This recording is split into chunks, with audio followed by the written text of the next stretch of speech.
Hi everyone, welcome back to మునా vlogs. ఈ special intensive revision అదేనండి SIR.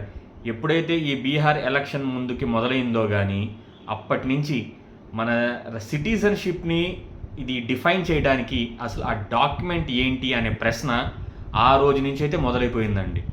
రీసెంట్గా passport సేవా దివాస్ సందర్భంగా విదేశాంగ శాఖ కూడా పాస్పోర్ట్ కూడా సిటిజన్షిప్కి డాక్యుమెంట్ కాదు అని చెప్పి నిర్ధారించింది. పాస్పోర్ట్ అంటే కేవలం ఒక ట్రావెల్ డాక్యుమెంట్, అంటే మీరు ఫలానా కంట్రీస్కి వెళ్ళడానికి ఉపయోగించే ఒక ట్రావెల్ డాక్యుమెంటే తప్ప ఇది సిటిజన్షిప్కి ఏమాత్రం లీగల్గా వ్యాలిడ్ కాదు అని చెప్పి తేల్చేశారు. రియల్లీ షాక్, అంటే షాక్ అనే చెప్పాలి. ఈవెన్ నేను కూడాను మొన్నటిదాకా, అంటే ఈ విదేశాంగ శాఖ చెప్పేదాకా కూడా నేను ఖచ్చితంగా సిటిజన్షిప్కి ప్రూవ్ చేసుకోవడానికి అదర్ దాన్ ఈ బర్త్ సర్టిఫికేట్ పాస్పోర్ట్ ఉంటే చాలా నేను నమ్మాను. కానీ అది కూడా రాంగ్ అని ప్రూవ్ అయిపోయింది. సో మెయిన్ అంటే మీకు 1 year నుంచేనండి ఈ సిటిజన్షిప్ డాక్యుమెంట్ అంటే ఏంటి అంటే ఎస్ఐఆర్ నుంచి ఎందుకు మొదలైందో తెలుసు కదా. ఈ ఓట్లుని ప్రూవ్ చేసుకోవడానికి ఎవరైతే ఈ 2002 ఎస్ఐఆర్లో లేకపోవడం వాళ్ళని ఎప్పుడైతే మళ్ళీ ఎంక్వైరీకి పిలుస్తారో అప్పుడు ఏ డాక్యుమెంట్ అయితే ఉండాలో అందరు పాపం ఆధార్ అనుకున్నారు. కానీ ఆధార్లో రాసి ఉంటారు, నేను ఒప్పుకుంటాను, this is not a proof of citizenship అని, కేవలం ఇది ఒక డాక్యుమెంటేనని. కానీ మన ఇండియాలో ఆధార్ లేకుండా ఏ పని అయితే అవ్వదు. అంటే అంతటి ప్రాముఖ్యమైన ఆధార్ కూడాను సిటిజన్షిప్కి వ్యాలిడ్ కాదని ఈవెన్ ఈ సుప్రీంకోర్టు ఇష్యూకి వెళ్ళిన తర్వాత సుప్రీంకోర్టు కూడా దాన్ని ఏకీభవించింది. కానీ వాళ్ళు ఇచ్చిన 11 type ఆఫ్ డాక్యుమెంట్స్లో పాస్పోర్ట్ అయితే ఉంది. కానీ అదేంటో చాలా ఇంట్రెస్టింగ్గా ఈ మినిస్టర్ ఆఫ్ ఎక్స్టర్నల్ అఫైర్స్ కూడా కరెక్ట్ ఈ ఎస్ఐఆర్ జరుగుతున్న టైంలో వాళ్ళు కూడా చెప్పడం ఏంటంటే ఇది అసలు లీగల్గా వ్యాలిడే కాదని. కొంచెం దీని గురించి ఒకసారి ఈ లాస్ గురించి వెరిఫై చేసేటప్పుడు 1955 దీని గురించి ఉందండి. అసలు భారతదేశ పౌరసత్వం గురించి ఒక యాక్ట్ ఉంది 1955లో. దాంట్లో మొత్తం 5 రకాలుగా ఈ పౌరసత్వం అనేది మనకు లభిస్తుంది. ఒకటి బై బర్త్, బై అంటే జననం, మనం అక్కడ పుట్టిన సందర్భంగా మనకి ఇస్తారు. బై డిసెంట్, వంశపారపరంగా రావచ్చు. బై రిజిస్ట్రేషన్ అంటే నమోదు చేసుకున్న తర్వాత ఇస్తారు. బై న్యాచురలైజేషన్ అంటే ఈ సహజీకరణ ద్వారా కూడా మనకు వస్తుంది. బై ఇన్కార్పొరేషన్ ఆఫ్ టెరిటరీ అంటే భారతదేశ భూభాగంలో ఏదైనా ఒక ఏరియా మనకు కలిసినప్పుడు కొత్తగా అప్పుడు ఇస్తారు. ఈ 5 types కూడా ఇప్పుడు నేను మీకు ఎక్స్ప్లెయిన్ చేస్తాను. మొదటిది వచ్చి బై బర్త్ అండి, అంటే సహజంగా ఈ దేశంలో పుడితే ఆటోమేటిక్గా సిటిజన్స్ ఆఫ్ ఇండియా అయితే అయిపోతారు. రెండోది వచ్చి బై డిసెంట్, అంటే వంశపారపరంగా మీరు అబ్రాడ్లో పుట్టినా కూడా మీ అమ్మ నాన్నలో ఎవరో ఒకరు కానీ ఇద్దరు కానీ ఈ దేశ పౌరురాలు అయితే ఖచ్చితంగా మీరు అప్లై చేసుకుంటే మీకు ఇండియన్ సిటిజన్షిప్ అయితే వస్తుంది. మూడోది బై రిజిస్ట్రేషన్, అంటే నమోదు. ఎలా నమోదు అంటే మీరు అవుట్ సైడర్స్ అయి ఉండి ఇండియన్ సిటిజన్ని మ్యారేజ్ చేసుకుంటే తర్వాత బై రిజిస్ట్రేషన్ ద్వారా కూడా మీరు ఇండియన్ సిటిజన్షిప్ అయితే తీసుకోవచ్చు. నాలుగోది వచ్చి బై న్యాచురలైజేషన్, అంటే సహజీకరణ. అంటే మీరు అవుట్ సైడర్స్ అయి ఉండి కూడా, అంటే అబ్రాడ్లో అయి ఉండి కూడా మన ఇండియాలో for specific period of time ఇన్ని సంవత్సరాల కనుక ఇండియాలో మీరు ఉంటే మీరు అప్లై చేసుకుంటే మీకు ఈ నేషనల్షిప్ అదే మీకు సిటిజన్షిప్ అయితే వస్తుందండి. Next by incorporation of territory, అంటే భారతదేశ భూభాగంలో కొత్తగా ఏదైనా ఏరియా కలిసిందనుకోండి అప్పుడు ఆటోమేటిక్గా ఆ సర్టెన్ పీరియడ్ ఆఫ్ ఆ పీపుల్ ఉంటారు చూసారా, వాళ్ళు ఎప్పుడైతే మన ఇండియాలో కలుస్తారో వాళ్ళకి ఆటోమేటిక్గా సిటిజన్షిప్ అయితే తీసుకుంటుంది. సో ఈ 5 రకాలుగా మనకి సిటిజన్షిప్ అయితే వస్తుందని చెప్పి ఈ 1955 యాక్ట్లో అయితే ఉంది. చూశారు కదా, ఈ 5 రకాలుగానే మనకి పాస్పోర్ట్ సిటిజన్షిప్ మనకి వస్తుందని చెప్పి అయితే క్లియర్గా ఉంది.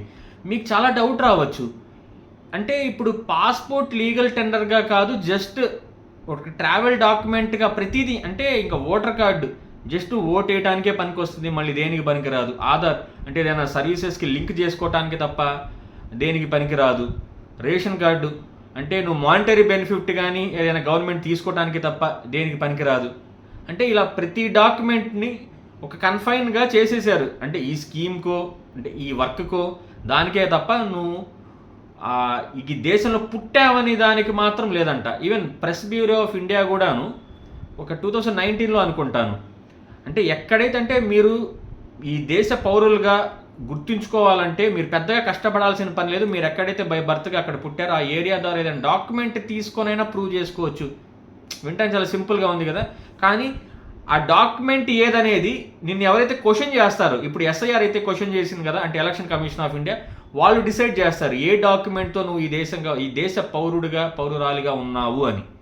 సో ఇలా ఏ డిపార్ట్మెంట్ అనేది మనం క్వశ్చన్ చేస్తే ఆ డిపార్ట్మెంట్ వాళ్ళ తాలూకు ఏం చెప్తారు ఆ డాక్యుమెంట్స్ ఉంటేనే నువ్వు సిటిజన్ ఆఫ్ ఇండియా.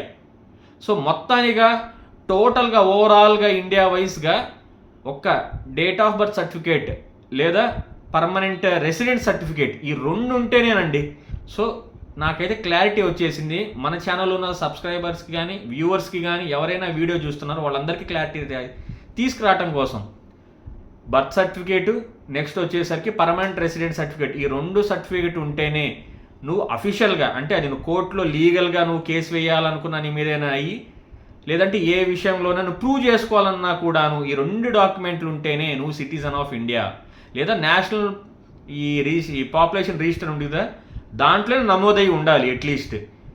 అప్పుడే నువ్వు ఏమంటావు, ఇక్కడ ఉండే ఇండియాలో నువ్వు సిటిజన్గా ఉండటానికి, అంటే సిటిజన్ అవ్వడానికి అర్హుడివి.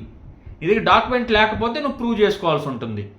సో మ్యాక్సిమం 90s కిడ్స్కి వాళ్ళందరికీ ఉండకపోవచ్చు, కానీ ఇప్పుడు నుంచి ఈ కొత్త జనరేషన్లో అయినా ఉండే వాళ్ళ పిల్లలకి ఖచ్చితంగా ఈ సర్టిఫికేట్ అయితే ఒకటి తీసుకోవటం అంటే బెటర్ అండి. చాలా హెల్తీ ప్రాక్టీస్ కూడాను బర్త్ సర్టిఫికేట్ ఉండటం అనేది. చాలా సింపుల్గానే మన ఛానల్లో కూడా ఉంది ఒక వీడియో, 30 days లోపు ఎంత సింపుల్గా దీని గురించి ఒక బర్త్ సర్టిఫికేట్ తీసుకోవచ్చు అని చెప్పి. ఆ వీడియో కింద లింక్ కూడా ఇస్తాను, ఒకసారి చూసుకోండి. సో మళ్ళీ చాలామంది మేధావులు అడుగుతుంది కూడా ఏంటంటే, సరే పాస్పోర్ట్ అనేది ట్రావెల్ డాక్యుమెంట్ అయినప్పుడు మరి ఇన్ని రెస్ట్రిక్షన్స్ ఎందుకు, దానికి పోలీస్ ఎంక్వైరీ మాత్రం ఎందుకు, మనకి ఈ క్లాస్ కూడా ఉంటుందండి. అంటే నువ్వు అదర్ దాన్ మన ఈ 1955 ఇది సిటిజన్షిప్ యాక్ట్లోనే మన ఇండియాలో 2 పౌరసత్వాలు అయితే పనికిరాదు. కొన్ని మిగతా కంట్రీస్లో ఉంటుందేమో, కానీ మనకేంటంటే ఉంటే నువ్వు ఇండియాలోనే సిటిజన్గా ఉండాలే, కానీ మళ్ళీ నేను అమెరికాలో ఉండి అక్కడ కూడా సిటిజన్షిప్ తీసుకుంటానంటే కుదరదు. మీకు తెలుసులే కదా, వన్స్ నీ సిటిజన్ ఆఫ్ ఆస్ట్రేలియా కానీ యూకే కానీ ఎక్కడైనా మీరు అక్కడ సిటిజన్గా ఉంటే ఖచ్చితంగా ఇక్కడ సిటిజన్షిప్ మనం బ్యాక్ ఇచ్చేసి పాస్పోర్ట్ ఇచ్చేయాలి. మనంతకాడికి పాస్పోర్ట్ ఎందుకు ఇచ్చేవాలి, అది జస్ట్ ఒక ట్రావెల్ డాక్యుమెంటే కదా. వన్స్ నువ్వు అక్కడ సిటిజన్ అయిన తర్వాత అది క్యాన్సిల్ అయిపోతుంది కదా. వన్స్ అది హ్యాండ్ ఓవర్ చేయకపోతే మళ్ళీ పెద్ద కేసు. మరి పాస్పోర్ట్కి ఇంత ఘనంగా ఎందుకు అంటే రెస్ట్రిక్షన్స్ పెడుతున్నారు అనేది కామన్గా, అంటే మేధావుల దాకా అవసరం లేదు, కానీ కామన్ పీపుల్ ఐడియాకి అయితే ఇలా ఉంటుంది. సో టాపిక్ అయితే నాకు కూడా చాలా మంచిగా అనిపించింది. అంటే ఇంత ఇదిగా ఈ సిటిజన్షిప్ గురించి మనకి తెలియదా అని, అంటే నేను ఈవెన్ పాస్పోర్ట్ ఉందనుకున్నానండి అసలు. అది పెద్ద ఎక్కువ కామెడీగా అనిపించినా కూడాను అది కాదనే టైంకి. సో బర్త్ సర్టిఫికేట్ అయితే ఉండాలి. సో ఈ వీడియో కనుక మీకు నచ్చింది అనుకోండి, ఏదైనా ఎంతో కొంత ఇన్ఫర్మేషన్ నేర్చుకున్నారంటే లైక్ చేసేయండి. లేదు ఈ వీడియో గురించి ఏమైనా కామెంట్ చేయాలనుకుంటే కూడా మంచి కామెంట్ అయితే ఇవ్వండి. అలాగే మీ ఫ్రెండ్స్ అండ్ ఫ్యామిలీకి కూడా ఈ వీడియో షేర్ చేయండి. కొత్తగా మన ఛానల్కి వచ్చారా, సబ్స్క్రైబ్ చేయడం మాత్రం మర్చిపోవద్దు.